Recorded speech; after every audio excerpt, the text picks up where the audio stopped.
এখন যদি আসল কথা বলি তো থলের বিড়াল বেরিয়ে যাবে। 5 তারিখের পর 8 তারিখ পর্যন্ত 3 দিন তো বাংলাদেশে কোনো সরকার ছিল না। তখন তোমরা ভোটাভুটি ছাড়া বাংলাদেশ ইসলামী বিপ্লবের ডাক দিয়া খেলাফত রাষ্ট্র প্রতিষ্ঠিত কেন করো নাই? তার কারণ একটাই, জানি পশ্চিমাদের কাছে নাকে খত দিছো। খেলাফার রাজনীতিকে বিশ্বাস তোমরা করো না, ইসলামের রাষ্ট্র ব্যবস্থাকে বিশ্বাস করো না, শুধু ইসলামী রাজনীতির কথা বলে মানুষকে ধোঁকা দিচ্ছ, প্রতারণা করছো। মহিবুল্লাহ বাবুনগরীর হুমকি দাও, তাকে বলে রয়ের এজেন্ট। মহিবুল্লাহ বাবুনগরী হচ্ছে জুনায়েদ বাবুনগরীর মামা। বাংলাদেশের ইতিহাসে জুনায়েদ বাবুনগরীর নাম লেখা থাকবে। বিগত ফেসিবাদী সরকার 100 কোটি টাকা দিয়েও তারে কিনতে পারে নাই। মহিবুল্লাহ বাবুনগরীকেও 100 কোটি টাকা দিয়ে কিনা যাবে না।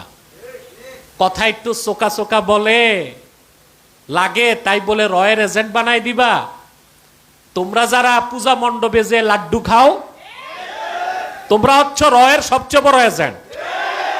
হিন্দুদের রক্ষার আন্দোলনে নামছো, ভারতে মুসলিমদের হত্যা করা হয় তোমরা চুপ থাকো, মসজিদ শহীদ করা হয় তোমরা চুপ থাকো, আর বাংলাদেশে হিন্দুদের রক্ষা করার ইজারা তোমরা নিয়ে নিছো।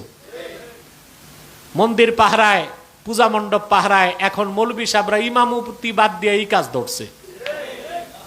পীর সাহেব খানকা রেখে মন্দির পাহারায় গেছে।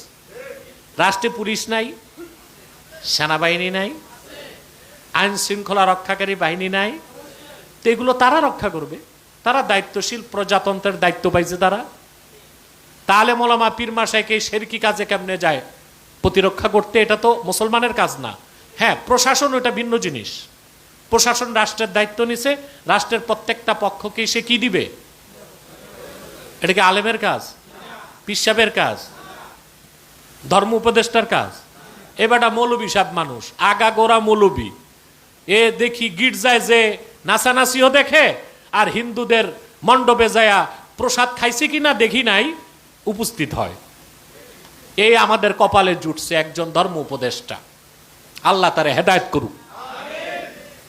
আগে তো বিভিন্ন হেকমার সাথে তাকে বুঝাতাম, কিন্তু এখন দেখি এরে আর হোমিওপ্যাথি ধরে না, হোমিওপ্যাথি আর ধরতেছে না। এই জন্য একটু অ্যালোপ্যাথি দিলাম, এখন দেই মাঝে মধ্যে। আমারে কি করবে? জেলে ভরতে পারবে, ফাঁসি ঝুলাইতে পারবে, এর চেয়ে বেশি কি করবে আমাকে? 16 বছর অত্যাচারীরাই তো কিছু করতে পারে না, ওরা আর কি করবে? সবচেয়ে বড়কে যে কাজটা করতে পারবে, মেরে ফেলতে পারবে, এর চেয়ে বেশি আর কিছু করতে পারবে না। কিন্তু যা সত্য, ন্যায়, ঈমান ও ইসলামের স্বার্থে বলার, তা আমরা বলেই যাব।